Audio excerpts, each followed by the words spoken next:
الحمد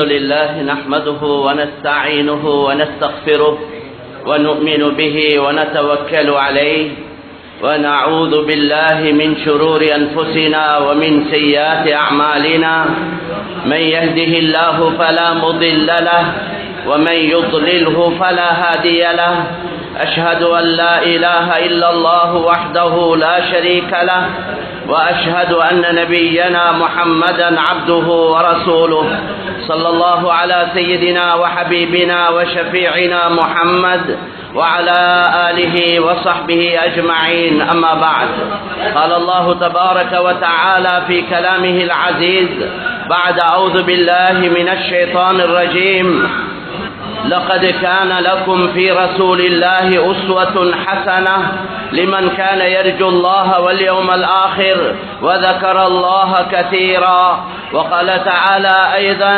لقد من الله على المؤمنين إذ بعث فيهم رسولا يتلو عليهم آياته ويزكيهم ويعلمهم الكتاب والحكمة وإن كانوا من قبل لفي ضلال مبين صدق الله العظيم قال النبي صلى الله عليه وسلم إنما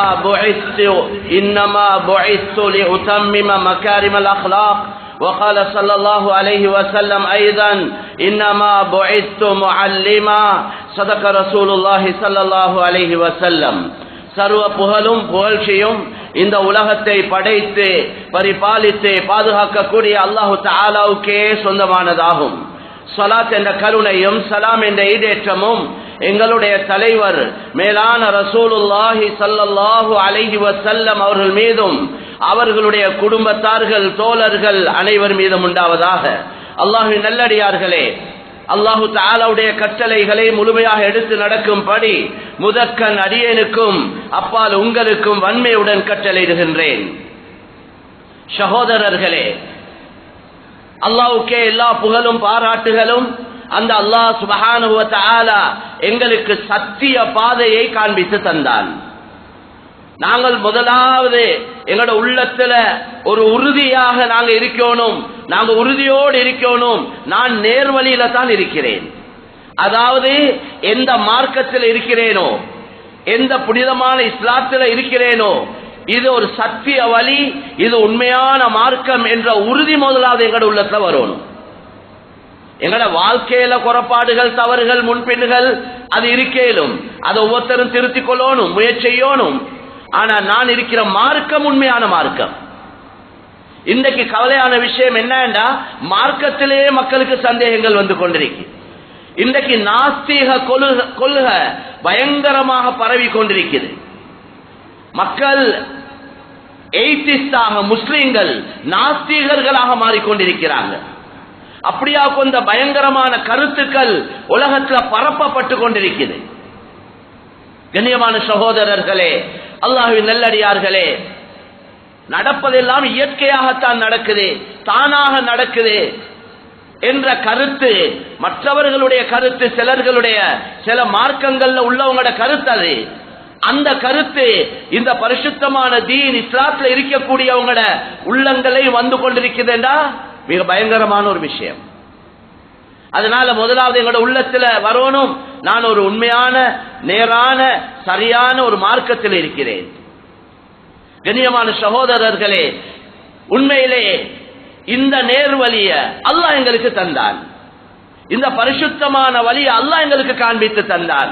ஒன்று பெற்றோரின் மூலம், அல்லது மக்கள் இன்றைக்கு நிறைய இஸ்லாத்துக்கு வந்து கொண்டிருக்கிறாங்க.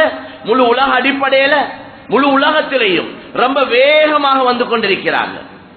லண்டன்ல ஒரு முயற்சி, சில சகோதரர்கள் இஸ்லாத்துக்கு வந்த ஒரு சகோதரர், அவர் மாற்று வழியில் இருந்தவர், வேறொரு மார்க்கத்தில் இருந்த சகோதரர், அவர் இஸ்லாத்தை விளங்கி இஸ்லாத்தை ஏற்றுக்கொண்டவர்.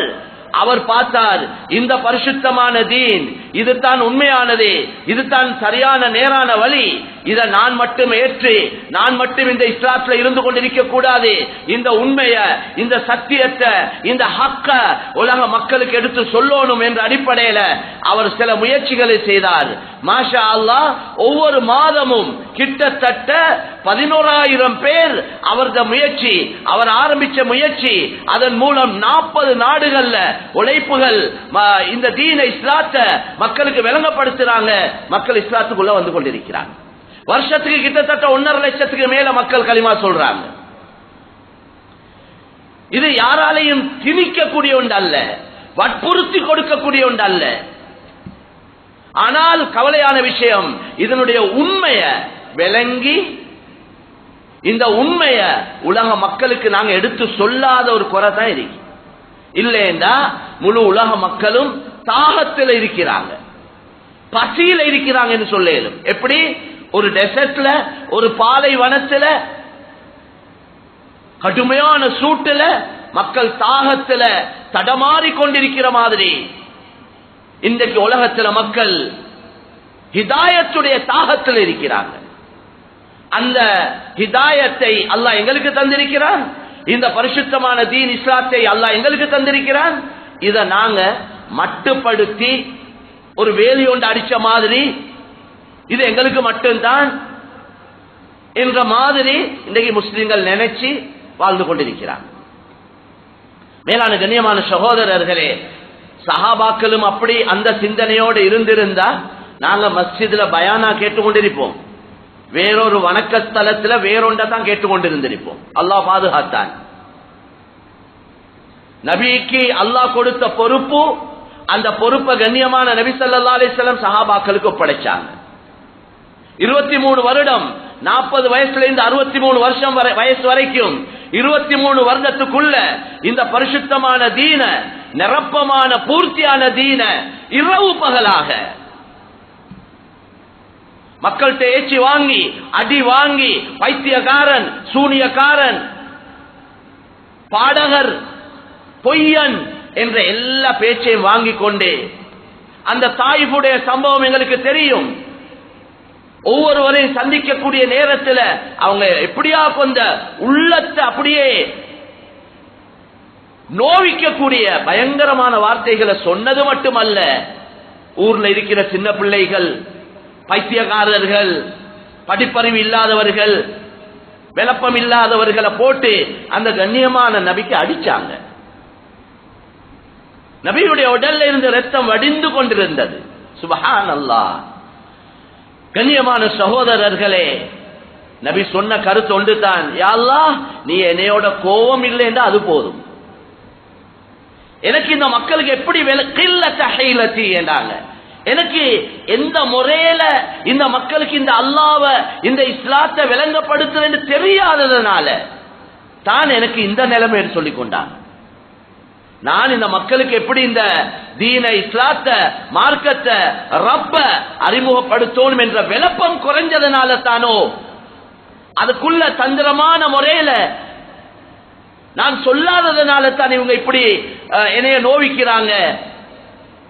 நீ என்னோட கோபம் இல்லாம இருந்தா போதும் யா அல்லாஹ், அதத்தான் சொன்னாங்க.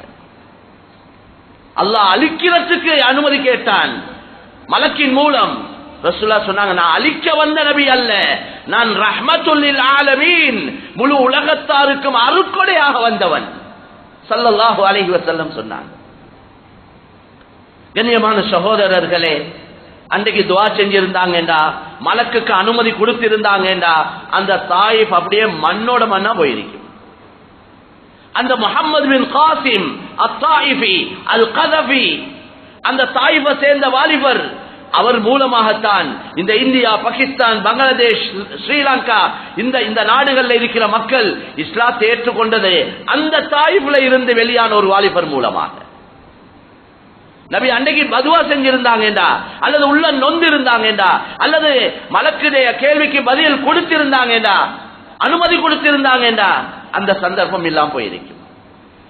எனவே கண்ணியமான சகோதரர்களே, அந்த நபிக்கு ஒப்படைக்கப்பட்ட அமானிதத்தை இரவு பகலாக நபி ஸல்லல்லாஹு அலைஹி வஸல்லம் சஹாபாக்களுக்கு போதிச்சாங்க, மக்களுக்கு சொன்னாங்க. இரவு பகலாக இந்த கவலையிலே காலங்களை கழிச்சாங்க. கடைசியாக ஹஜ்ஜி ஒரு ஹஜ்ஜி தான் செய்தாங்க. அந்த ஹஜ்ஜி முடிஞ்சு ஒரு 2.5 மாதத்துல கண்ணியமான நபி ஸல்லல்லாஹு அலைஹி வஸல்லம் வஃபாத் ஆகிட்டாங்க. எனவே அந்த ஹஜ்ஜில வச்சு சொன்னாங்க, சஹாபாக்களுக்கு சொன்னாங்க, அல்லாஹ் எனக்கு தந்த பொறுப்பை நான் உங்களுக்கு ஒப்படைச்சிட்டேன், இதை நீங்க ஏற்றுக்கொள்றீங்களா என்று கேட்டாங்க. அந்த 23 வருடத்துடைய சுருக்கத்தை 23 வருடமாக அல்லாஹ் என்னென்ன சட்டத்திட்டங்களை கட்டளைகளை நபிக்கு இட்டானோ, எந்த தீனை அறிமுகப்படுத்தினானோ அந்த தீனுடைய மார்க்கத்துடைய சுருக்கத்தை தான் அந்த ஹஜ்ஜத்துல் வதாவுடைய பயான்ல ரசூலுல்லாஹ் சொன்னாங்க. இதெல்லாம் சுருக்கமாக சொல்லிட்டு கேட்டாங்க, அல்லாஹ் எனக்கு ஒரு பெரிய பொறுப்பு ஒப்படைச்சான், அந்த பொறுப்பை நான் உங்களுக்கு ஒப்படைச்சிட்டேன், இதை நீங்க ஏற்றுக்கொள்றீங்களா என்று கேட்ட நேரத்தில் சஹாபாக்கள் சொன்னாங்க, நாங்க ஏற்றுக்கொண்டோம். இவங்க ஏற்றுக்கொண்டதுக்கு ஆதாரம் என்ன? கியாமத்துடைய நாளையில் அல்லாஹ் கேள்வி கேட்டா நபி கிட்ட, நான் தந்த பொறுப்பை நீங்க நிறைவேற்றினீங்களா என்று கேள்வி கேட்டா இதுக்கு ஆதாரம் யாரு சொல்ல போறாங்க அங்க? எனவே தான் நபி ஸல்லல்லாஹு அலைஹி வஸல்லம் சொன்னாங்க, யா அல்லாஹ் நீ தந்த பொறுப்பை நான் இவங்களுக்கு ஒப்படைச்சேன் என்று இவங்க ஏற்றுக்கொள்றாங்க, இவங்க ஏற்றுக்கொண்டதற்கு நீ சாட்சியாக இருப்பாயாக. அல்லாஹும்ம ஷஹத், அல்லாஹும்ம ஷஹத், அல்லாஹும்ம ஷஹத் என்று தந்த விரல வானத்தின் பக்கம் காட்டி 3 தடவை சொன்னாங்க. சொல்லிட்டு அதோட முடிச்சுக்கொள்ள இல்ல, ஃபல்யுபல்லிகு ஷாஹிது மின்குமுல் காயிப், இந்த இடத்துல இருக்கக்கூடிய நீங்க, இந்த இடத்துல சமூகம் அளிச்சிருக்கக்கூடிய நீங்க, இந்த இடத்துல இல்லாத மக்கள் வெளியில பெரியோர் கூட்டம் இருக்கிறாங்க, அந்த இல்லாதவர்களுக்கு இந்த மெசேஜ, இந்த செய்தியை நீங்க கட்டாயம் எத்தி வைக்கணும். இந்த தீன, இந்த இஸ்லாத்த, இந்த அல்லாஹ்வ, இந்த நபிய நீங்க எத்தி வைக்கணும் என்று கட்டாயப்படுத்தி சொன்னாங்க. அந்த அடிப்படையில தான் சஹாபாக்கள் ஹஜ்ஜுடைய அமலுக்கு பின்னால, நபியுடைய வஃபாத்துக்கும் பின்னால முழு உலகத்துக்கு போய் இந்த தீன இஸ்லாத்தை எடுத்து சொன்னாங்க. நபி ஹயாத்தோட இருக்க கொள்ள தந்த சக்திக்கு உட்பட்ட அவ்வளவு முயற்சியும் செஞ்சாங்க. கிஸ்ரா மன்னருக்கு கடிதம் எழுதினாங்க. அப்துல்லா இப்னு ஹுதாஃபா ரலியல்லாஹு தஆலா முக்கியமான சஹாபி, தைரியசாலி, சொன்னாங்க இந்த கடிதத்தை அந்த அரசருக்கு கொண்டு போய் கொடுத்துட்டு வாங்க, அவனும் இஸ்லாத்தை ஏற்றுக்கொள்ளணும், அவனுக்கும் உலகத்தில் ஆகிரத்தில் நிம்மதி, சந்தோஷம், வெற்றி இந்த கலிமால தான் இருக்குது, இந்த இஸ்லாத்துல தான் இருக்குது. அதனால இந்த கடிதத்தை 6 பேரை ஏற்பாடு செஞ்சாங்க. பொறுப்பாக அப்துல்லா இப்னு ஹுதாஃபா ரலியல்லாஹு தஆலா அவங்கள பொறுப்பாக்கி ஹிஜ்ரி 6ஆம் ஆண்டு அனுப்பி வச்சாங்க. அப்துல்லா இப்னு ஹுதாஃபா தந்த மனைவி மக்களுக்கு போய் நான் போயிட்டு வாரேன் என்று சொன்னாங்க. திரும்பி வருவனோ தெரியாது. என்ற அரசர் அந்த காலத்துல சூப்பர் பவர் அவங்களோட கையில் இருந்தது, எல்லா சக்தியும் இருந்தது. எனவே அனுப்பி வச்சாங்க. ஹஜ்ரத் அப்துல்லா இப்னு ஹுதாஃபா ரலியல்லாஹு தஆலா அவன் கோட்டைக்கு போனாங்க, அனுமதி கேட்டாங்க, அனுமதி கொடுக்கப்பட்டது. இவரது கையில் இருக்கிற அந்த லெட்டர், அந்த கடிதத்தை அந்த கிஸ்ரா மன்னன் சொன்னான், அதை எடுத்து கொண்டு வந்து ஏத கையில தாங்க அவங்கள ஒருவருக்கு சொன்னான். அப்துல்லா இப்னு ஹுதாஃபா ரலியல்லாஹு அன்ஹு சொன்னாங்க, நான் இவரது கையில கொடுக்க தயார் இல்ல, நபி என்னைய அனுப்பினாங்க, உங்களோட கையில நேரடியா தருவதற்கு அனுப்பினாங்க, எனவே உங்களோட கையில தான் தருவேன் என்று சொன்னாங்க. அவ்வளவு ஆட்சி, அவ்வளவு படை பட்டாளங்கள், எப்படி சுப்ஹானல்லாஹ், ஒன்றும் கணக்கு இல்ல. அல்லாஹ்வுடைய கட்டளை, நபியுடைய கட்டளை நிறைவேற்றணும் என்ற அடிப்படையில தைரியமாக போய் அந்த கடிதத்தை கையில கொடுத்தாங்க. அவர் கடிதத்தை கொஞ்சம் வாசிக்கிறதோடு அவருக்கு ரொம்ப கோபம் வந்தது. அந்த கடிதத்தை அப்படியே கிழிச்சு போட்டார். அதுக்கு பின்னால அப்துல்லா இப்னு ஹுதாஃபா ரலியல்லாஹு அன்ஹு வந்துட்டாங்க. அவரை தேடினாங்க, அவரை பெற்றுக்கொள்ள இல்ல. அவங்க கண்ணியமான சகோதரர்களே, நடந்த சம்பவத்தை ஹஜ்ரத் அப்துல்லா இப்னு ஹுதாஃபா ரலியல்லாஹு அன்ஹு சொன்னாங்க, அல்லாஹ் அவன் ஆட்சியை கிழித்து விடுவானாக, அவன் ஆட்சியை அல்லாஹ் கவிழ்த்து விடுவானாக என்ற ஒரு லெட்டர், ஒரு கடிதம் கொடுத்தா அந்த போறவங்களை கண்ணியப்படுத்தணும், அந்த கடிதத்தை கண்ணியப்படுத்தணும், பலம் அதுதான். அதுக்கு மாற்றமா அவர் நடந்து கொண்டார். அந்த கிஸ்ரா மன்னன் 2 பேர் அனுப்பி வச்சான் ரசூலுல்லாஹ் இடத்துல. அவங்க தாயிஃபுக்கு வந்தாங்க, கேட்டாங்க இந்த முஹம்மது ஸல்லல்லாஹு அலைஹி வஸல்லம் எங்க இருக்கிறார்? அவங்க சொன்னாங்க, அவர் மதீனா யஸ்ரிப்ல இருக்கிறார். மதீனாவுக்கு வந்தாங்க. வந்து ரசூலுல்லாஹி ஸல்லல்லாஹு அலைஹி வஸல்லம் அவங்ககிட்ட அவன் ஒரு கடிதம் அனுப்பியிருந்தான். அந்த கடிதத்தை கொடுத்தாங்க. அவன் சொன்ன கருத்து என்னன்னா, நீங்க ஏண்ட காலடிக்கு வாங்க, நீங்க எனக்கு கீழே இருக்கணும், நீங்க என்னுடைய அடிமை என்ற மாதிரி ஒரு கருத்தை சொன்னான். நபி ஸல்லல்லாஹு அலைஹி வஸல்லம் சொன்னாங்க, அது நடக்க மாட்டாதுன்னு சொன்னாங்க. இந்த வந்தவங்க சொன்னாங்க, நீங்க இதை ஏற்றுக்கொள்ள இல்லைன்னா உங்களுக்கு பெரிய பிரச்சனைகள் உண்டாகும். ரசூலுல்லாஹி ஸல்லல்லாஹு அலைஹி வஸல்லம் சிரிச்சாங்க. சிரிச்சு கொண்டு சொன்னாங்க, நீங்க போக்கல, நீங்க இப்ப எனக்கிட்ட வந்து திரும்பி போகக்கூடிய நேரத்தில் அவன் இருக்க மாட்டான் என்று சொன்னாங்க. கிஸ்ரா மன்னன் இருக்க மாட்டான் என்று சொன்னாங்க. இவங்க எல்லாம் இந்த 2 பேரும் புதுனப்பட்டாங்க. அதே போல இவங்க அவன் மகனே அந்த கிஸ்ரா மன்னனை கொலை செஞ்சான். கண்ணியமான சகோதரர்களே, உமர் ரலியல்லாஹு ஆட்சி காலத்தில் ஹிஜ்ரி 19ஆம் ஆண்டு ரோம் நாட்டு அரசன், அதுவும் பெரிய ஒரு சூப்பர் பவர், அவனுக்கிட்ட தாவத்துக்காக அவன் இஸ்லாத்தை ஏற்றுக்கொள்ளணும் என்பதற்காக இந்த அப்துல்லாஹ் இப்னு ஹுஸாஃபாவை சிலர்களோட சேர்த்து அனுப்பி வச்சான். அனுப்பி வச்ச நேரத்தில் அவனும் மோசமாக நடந்து கொண்டான். போனவங்களை நீங்க ஆக இல்லைன்னா உங்களை எல்லாரையும் கொண்டு போடுவேன் என்று சொன்னான். 2 பேர் என்ன செஞ்சான் தெரியுமா? பெரிய ஒரு எண்ணெய் தாச்சி, ஒரு தாச்சியில, பெரிய தாச்சியில எண்ணெயை ஊத்தி 2 பேர் அதுல போட்டு பொரிச்சான். விளங்குற மாதிரி சொல்றேன். அப்துல்லாஹ் இப்னு ஹுஸாஃபாவுக்கு சொன்னான், நீ உங்களோட நிலைமையும் இதுதான், உங்களுக்கு இதுதான் நடக்க போகுது, நீங்க இந்த கிறிஸ்தவ மதத்தை ஏற்றுக்கோங்க சொன்னான். அவர் சொன்னார், நான் ஏற்றுக்கொள்ள தயார் இல்லை. கொலை செய்யறதுக்காக எடுத்துக்கொண்டு போன நேரத்தில் அப்துல்லாஹ் இப்னு ஹுஸாஃபா ரலியல்லாஹு அன்ஹு அழுதாங்க. திரும்ப அப்துல்லாஹ் இப்னு ஹுஸாஃபாவை கூட்டி கொண்டு வந்து அரசர்கிட்ட கேட்டாங்க. சொன்னாங்க, இவர் அழுதார், சாட்சியில போடுறதுக்கு முன்னால் அழுதார். அரசன் கேட்டான், ஏன் அழுதீங்க? நான் மவுத்துக்கு பயந்து அழ இல்ல, எனக்கு ஒரு மவுத்து தானே இருக்குது, என்ற உடல்ல இருக்கக்கூடிய ரோமம் முடியுடைய அளவு எனக்கு மவுத்து இருந்தா நான் ஒவ்வொரு மவுத்தாக என்ற ஒவ்வொரு உயிரையும் அல்லாஹ்வுடைய பாதையில கொடுத்திருப்பேன் என்று சொன்னான். கடைசியாக அப்துல்லாஹ் இப்னு ஹுஸாஃபா கிட்ட அந்த அரசன் கேட்டுக்கொண்டான், நீங்க என்ன நெத்திய மூக்குறீங்களா, நான் உங்களை ரிலீஸ் பண்றேன் என்று சொன்னான். அப்துல்லாஹ் இப்னு ஹுஸாஃபா ரலியல்லாஹு அன்ஹு சொன்னாங்க, என்னைய மட்டுமல்ல, என்னையோட இருக்கிற அவ்வளவு பேரையும் நீங்க விடுவீங்கன்னா நான் செய்றேன் என்று சொன்னாங்க. மனசுல சொன்னாங்க, இவன் ஒரு அல்லாஹ்வுடைய விரோதி, என்னையும் இந்த சஹாபாக்களையும் பாதுகாக்கிறதுக்காக நான் அவன் நெத்திய முத்தமிடுறது பரவாயில்லைன்னு சொல்லி அப்படி செஞ்சாங்க. அவன் எல்லாரையும் விட்டான். உமர் ரலியல்லாஹு தஆலா அன்ஹு அவங்கள்ட்ட வந்தாங்க. இவங்க இந்த போனவங்க உமர் ரலியல்லாஹு தஆலா அன்ஹு அவங்களுக்கு நடந்த சம்பவத்தை சொன்னாங்க. அப்துல்லாஹ் இப்னு ஹுஸாஃபாவை உமர் ரலியல்லாஹு தஆலா அன்ஹு புகழ்ந்தாங்க. நீங்க ஒரு நல்ல வேலையை செஞ்சீங்கன்னு சொன்னாங்க. சொல்லிட்டு சொன்னாங்க, முழு முஸ்லிம்களுடைய பொறுப்பு இந்த அப்துல்லாஹ் இப்னு ஹுஸாஃபாவை முத்தமிடுவது ஒவ்வொருத்தர பொறுப்புன்னு சொன்னாங்க. முதலாவது நான் முத்தமிடுறேன், மோந்து கொள்றேன் என்று முதலாவது உமர் ரலியல்லாஹு அன்ஹு அவங்களுடைய நெற்றிய முத்தமிட்டு ஏனையவர்களுக்கு முத்தமிட சொன்னாங்க. நான் என்ன சொல்ல வரேன்னா, நபியுடைய கவலை இதுவாகத்தான் இருந்தது. எவன் எந்த ஆட்சியில, அதிகாரத்தில், எந்த பட்டம் பதவியில, எந்த துனியாவோட இருந்தாலும் அவனுக்கு ஈமான் கிடைக்கல, அவன் நஷ்டவாளியா போயிடுவான், அவன் நிரந்தரமான நரகத்துக்கு போயிடுவான். அதனால எல்லா மக்களுக்கும் ஹிதாயத்து கிடைக்கணும் என்பது தான் நபியுடைய ஆசை. எனவே மேலான சகோதரர்களே, அந்த நபி பிறந்த மாதத்தை நாங்கள் எதிர்பார்த்து கொண்டிருக்கிறோம். வார மாதம் ரபியுல் அவ்வல் மாதம். எங்களால என்ன செய்ய இயலும்? எங்களால இந்த காலத்துல கண்ணியமான நபிய இந்த மக்களுக்கு, நாட்டு மக்களுக்கு அறிமுகப்படுத்துறதுக்காக நாங்க என்ன செய்யணும்? எங்கட பங்களிப்பு எந்த அடிப்படையில் இருக்கேன்? அதைத்தான் நாங்க யோசிக்கணும். நாங்க மட்டும் ஒன்று கூடி, நாங்க மட்டும் கண்ணியமான நபிய புகழ்ந்து, நாங்க மட்டும் சாப்பிட்டு குடிச்சு அதோட முடிச்சு கொள்றோம். இதைத்தான் செஞ்சு கொண்டு இருக்கிறோம். எவ்வளவு நாளா?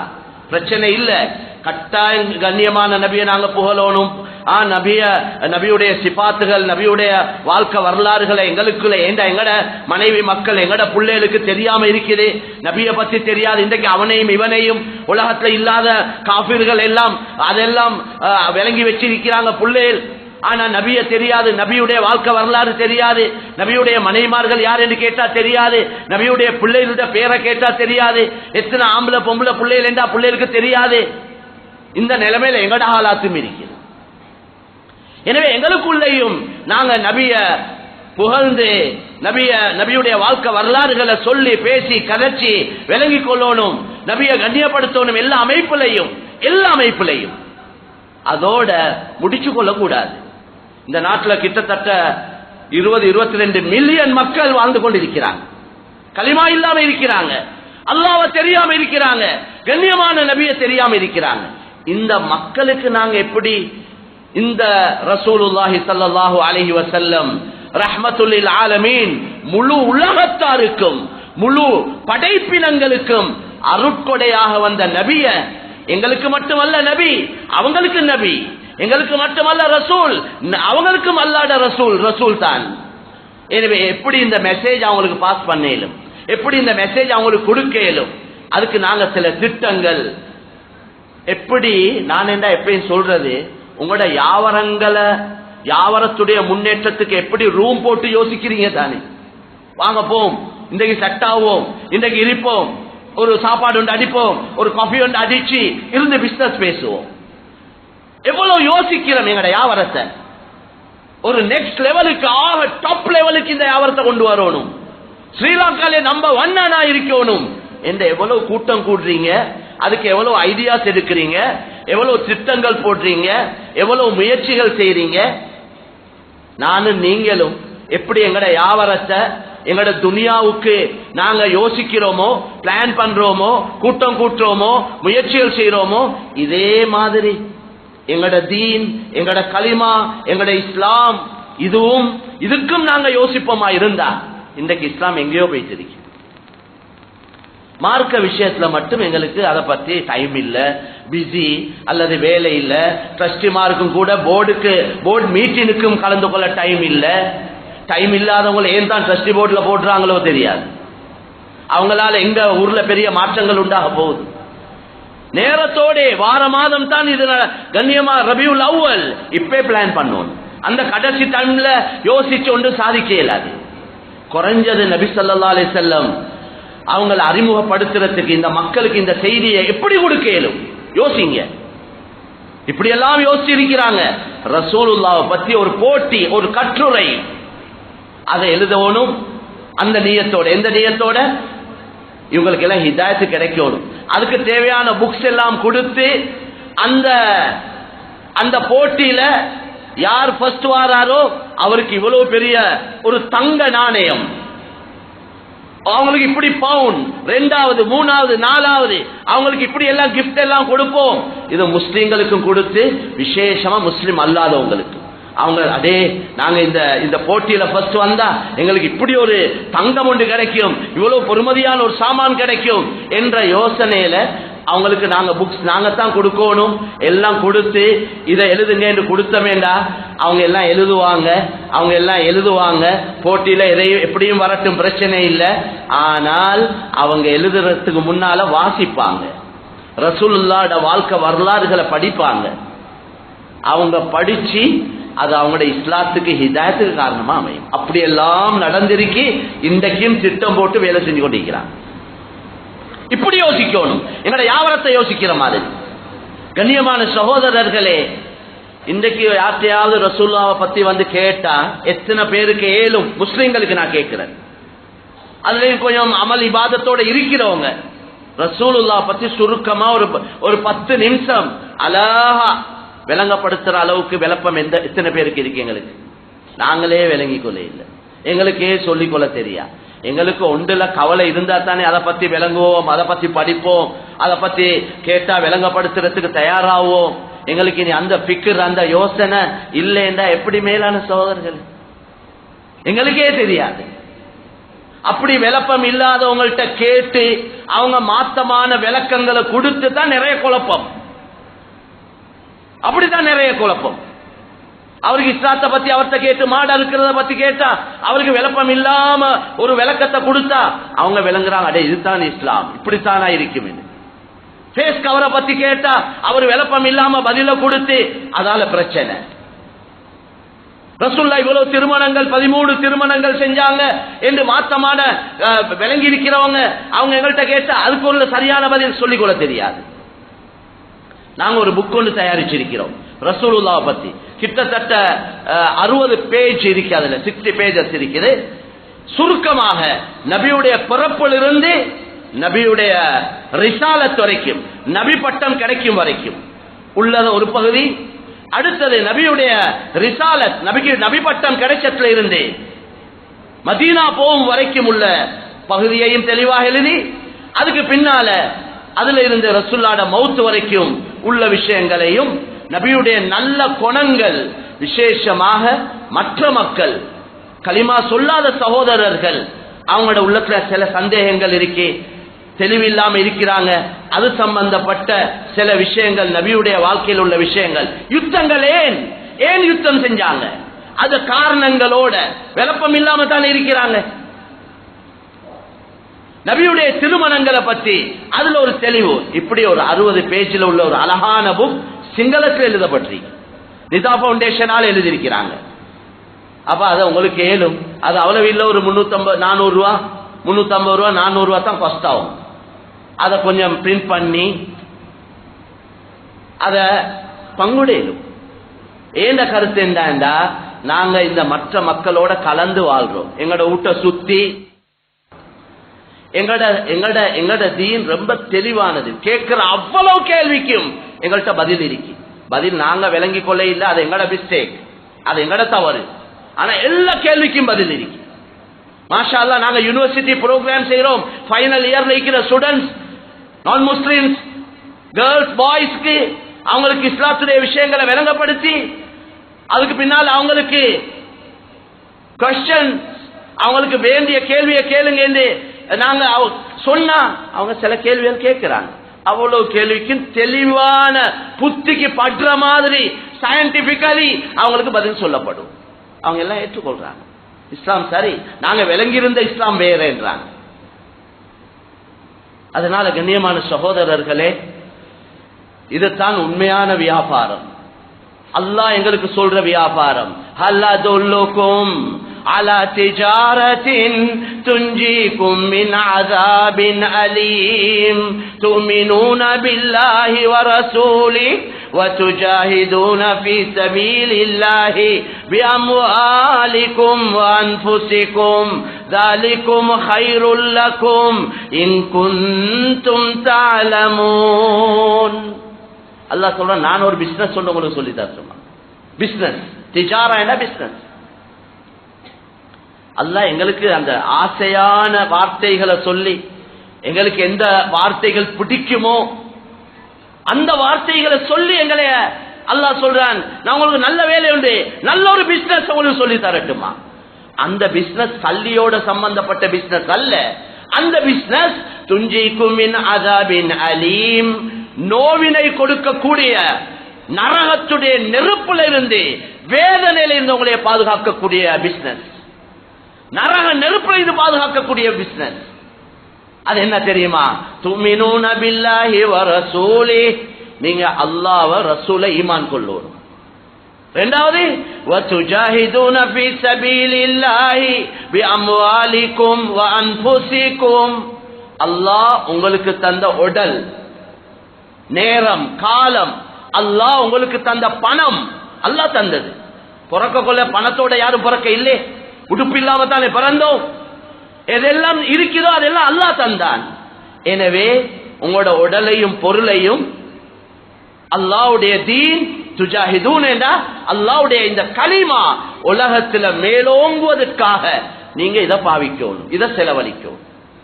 ذَلِكُمْ خَيْرٌ لَكُمْ, இதுதான் உங்களுக்கு ஆக சிறந்த வியாபாரம். வியாபாரத்திலே ஆக சிறந்த பிசினஸ் இதுதான். நீங்க விளங்கி கொள்ளக்கூடியவங்களா இருந்தா விளங்கிக்கோங்க. இத விளங்குறதுக்கு ஈமான் தேவை. ஈமான் இல்லாதவனுக்கு விளங்காது. இது என்ன பிசினஸ் கேட்பாரு. ஈமான் உள்ளவனுக்கு தான் குர்ஆன் ஹதீஸ், ஈமான் இல்லாதவனுக்கு குர்ஆன் ஹதீஸ் வேலை செய்யவே ஆது, படவே ஆது. அவன் அதை கேலி கூத்தாக எடுத்துக்கொள்வான். அதனால கண்ணியமான சகோதரர்களே, அல்லாஹ்வின் நல்லடியார்களே, அந்த புனிதமான அந்த ரபியுல் அவ்வல், அதாவது ரபியுல் அவ்வல் மாதத்தை நாங்க எதிர்பார்த்து கொண்டிருக்கிறோம். கண்ணியமான நபி அவங்க இல்லைண்டா நாங்க இல்ல, அவங்க இல்லைண்டா எங்களுக்கு வழிகாட்டல் இல்ல, எங்களுக்கு அல்லாஹ் தெரியா, எங்களுக்கு ஆகிரம் தெரியா, எங்களுக்கு சொர்க்கம் தெரியா, எங்களுக்கு வாழ தெரியா, எங்களுக்கு ஒன்றும் தெரியாது அந்த நபி இல்லைண்டா. அல்லாஹ் அந்த நபியின் மூலம் எங்களுக்கு வாழ்க்கைக்கு தேவையான சகல விஷயங்களையும் சொல்லி தந்தான். நபி சொன்னாங்க, நான் இந்த உலகத்துக்கு அனுப்பப்பட்டதே இன்னமா புஇத்து முஅல்லிமா, நான் ஒரு ஆசிரியராக படிச்சு அறிவை கற்றுக் கொடுக்கக்கூடியவராகத்தான் அல்லாஹ் என்னை அனுப்பியிருக்கிறான். நல்ல குணங்களை கம்ப்ளீட் பண்ணத்தான் அல்லாஹ் என்னை அனுப்பியிருக்கிறான்.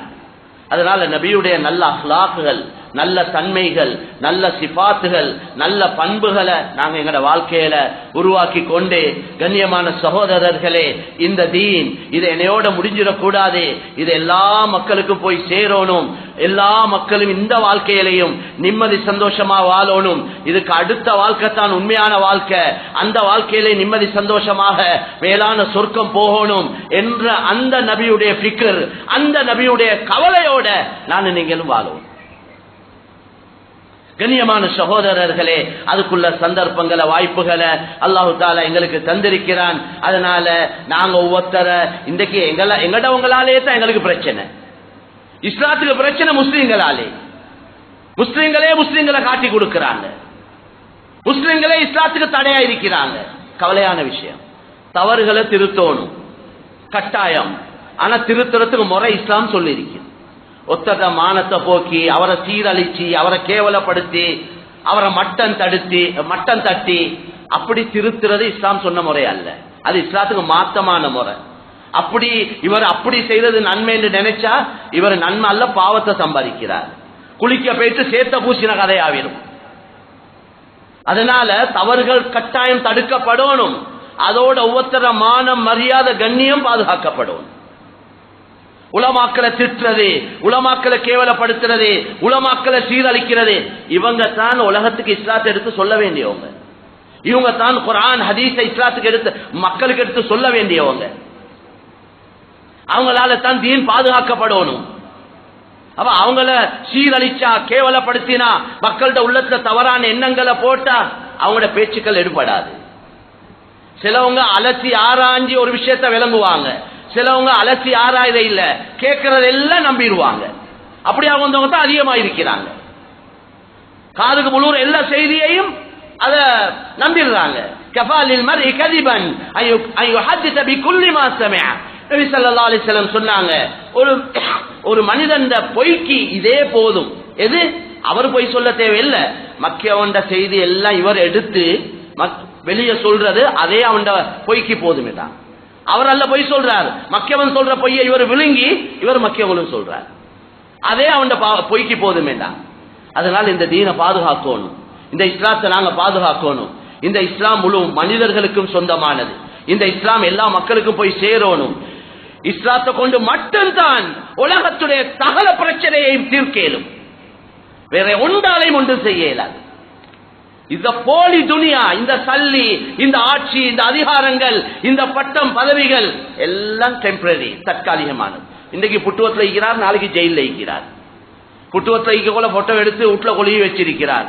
அதே ஆள் ஜெயிலுக்கு போனார், அந்த போட்டோவை கழட்டி அடுப்படியில போட்டுருவார், எங்கேயாவது ஒரு மூலையில போடுவார். எவனாவது ஜெயில இருக்கிறவரை போயிட்டு அவரோட நின்று போட்டோ எடுத்து கொழுவி வைக்கிறாங்களா? அப்படி செய்யறது இல்லை யாரும். அதனால இந்த கண்ணியங்கள், துனியாவுடைய கண்ணியங்கள், துனியாவுடைய பட்டம் பதவிகள், துனியாவுடைய ஆட்சி அதிகாரங்கள், இது ஒன்று நிலையானது இல்ல, நிரந்தரமானது. நிலையானது நிரந்தரமானது தீன். தீனை கொண்டு அல்லாஹ் தரக்கூடிய கண்ணியம் நிரந்தரமானது. துனியாலையும் கண்ணியம், கபர்லையும் கண்ணியம், ஆகிரத்தில் ஒவ்வொரு இடத்திலையும் கண்ணியம், சொர்க்கத்திலையும் கண்ணியம். அதனால சகோதரர்களே, அல்லாஹ் எங்கள் அனைவருடைய வாழ்க்கையையும் அவன் விரும்பக்கூடிய வழியில வாழ்ந்து மரணிக்க அல்லாஹ் எங்களுக்கு தௌஃபீக் செய்வானாக. கண்ணியமான நபிய மஹப்பத் வச்ச கூட்டத்தில் அல்லாஹ் எங்களை ஆக்கி வைப்பானா. நபியுடைய சுன்னத்துகளை மதிச்சு கண்ணியப்படுத்தி அதை பின்பற்றக்கூடிய கூட்டத்தில் அல்லாஹ் எங்களை ஆக்கி வைப்பானா. யா அல்லாஹ், முஸ்லிம்களையும் இஸ்லாத்தையும் பாதுகாப்பாயா, முஸ்லிம்களையும் இஸ்லாத்தையும் கண்ணியப்படுத்துவாயா. யா அல்லாஹ், இந்த நாட்டிலே நல்ல நிலைமைகளை உருவாக்குவாயா, இந்த நாட்டிலே நல்ல ஆட்சியாளர்களை, தகுதியானவர்களை நீயே உருவாக்குவாயா. நாட்டுக்கு மக்களுக்கு நல்லதை செய்யக்கூடியவர்களை உருவாக்குவாயாக. யா அல்லாஹ், எங்களுக்கு உன்னுடைய பாதுகாப்பை தவிர எங்களுக்கு எந்த விதமான பாதுகாப்பும் கிடையாது. யா அல்லாஹ், நீயே எங்களை பாதுகாப்பாயா. அந்த பலஸ்தீன் மக்களுக்கு நீ உதவி செய்வாயா. குறிப்பாக யா அல்லாஹ், யா அல்லாஹ், ஆயிரக்கணக்கான முஸ்லிம்கள், வாலிபர்கள், வயோதிபர்கள், பெண்கள், பிள்ளைகள் அநியாயமாக சுட்டுக் கொல்லப்பட்டுக் கொண்டிருக்கிறார்கள். யா அல்லாஹ், நீ ரோஷம் உள்ளவன். யா அல்லாஹ், இந்த யுத்தத்தை முழு உலக மக்களுடைய ஹிதாயத்துக்கு காரணமாக்கி வைப்பாயா. யா அல்லாஹ், நீயே பாடங்களை படிப்பிப்பாயா, நீயே உதவி செய்வாயா. எங்கள் அனைவருடைய இறுதி முடிவை யா அல்லாஹ் கலிமாவோடு ஆக்கி வைப்பாயாக.